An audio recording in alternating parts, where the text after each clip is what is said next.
I'm Dorothy Demeter, and I was born into the cheese making business as the granddaughter of Fred Kolb,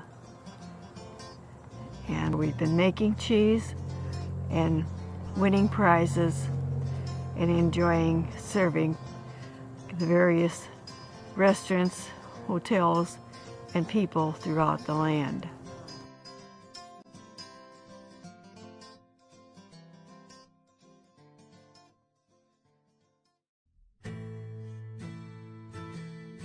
My grandfather was, of course, born in Germany, and he had some relatives that were over here in the United States, and they needed to have some more of their family that they knew they could work with and would work with them. My grandfather would make at least 1 or 2 trips a week to Chicago with cheese for Marshall Field and other businesses in Chicago. If Mother didn't have a babysitter or someone to watch me, I ended up riding along with some coloring books and a doll or two, and I'd get to go along with my grandfather, and he watched me in between delivering cheese. He built the plant in Lena in 1925. I was there all the time, and I helped a little bit once in a while when they were short-handed, and then I helped with wrapping and packaging of things, and it was all hand operation. It was just like, okay, it's part of life, and it became engrossed in it got under your skin or something. And that's how, originally some of the products, they ended up using my picture on the labels and various things like that. So I was the cover girl. Up the street from the plant, about 2 blocks up, there were 2 different taverns, and the local drunks would go up there, and sometimes they'd drop off their empty whiskey bottles on our front yard, and it was my dad says, "Oh, they would work just like petri dishes," and we'd sterilize them and cook our cultures, and then we'd sterilize it again and then lay them out on their sides, and you had all this nice surface of agar, and then you could pour your culture in there and grow your white mold or your linen cultures for the old Heidelberg, and we had even the culture for the Limburger cheese, and all the cultures we made in the upstairs kitchen, which ended up being like a laboratory for the plant, because we made not just one type of cheese, but we made about a dozen different types of cheese. Well, we had old Heidelberg, which is kind of a smear surface cheese. We made Limburger cheese. We made blue cheese. We had Swiss cheese, and we had the Camembert and the Brie. There was no competition in the United States really on Brie. We just were making so many different things that it was kind of, picking up all over in the Midwest, and out east we had a lot of shipments to New York City and stuff like that. And each one had to be special bacteria. And you had to keep all these separate, and they were not to be mixed or anything, because you didn't want to have something that wasn't specifically for that type of cheese. See, and then we also made blue cheese, and you had to have that bacteria, that culture for the blue mold, and that was grown on a kind of a rye type of bread, and that was grown in one area of the house, and the other things were in the other areas, and it was always, okay, don't cross-contaminate, because you'd have something that wasn't right.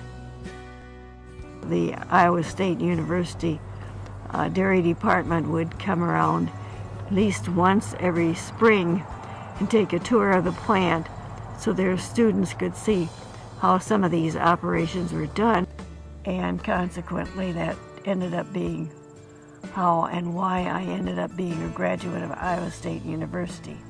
I didn't get replies from the University of Wisconsin, so we headed for Iowa State. We knew some of the professors already, and they said, well, why don't you have your daughter come out to Iowa State? We have a very good school. She would be our first girl to enter the school, and whatnot all. And it was a great challenge because I had never had to get up at 4 o'clock in the morning and empty milk cans. Yeah, it was just terrible to Iowa State because you had to lift this up clear from the floor level, and up into this tank, which was waist high. And I says, after a very short period of time, I had trouble with my back and different things, and my veins on my body actually came to the surface. You could just see every vein on my body going down here. Because we didn't have that in Lena. We had everything waist high, and you just had to tip the can holder over. And I had to struggle through everything and do everything I expected the boys to do. And I was picking these cans up and full of milk, and it was heavy. Yeah, well, I had to be that way all the way at Iowa State because there was no girls. They never had a girl taking any of these classes. It was kind of a little bit, well, what's she doing here and why we got a girl in our group? And we managed, and I said, well, you got to accept me. I grew up in a cheese factory, and I'll manage to get along with what you have to do here. And we worked it all out together, and I ended up being secretary of the Iowa State Dairy Club for 1 year.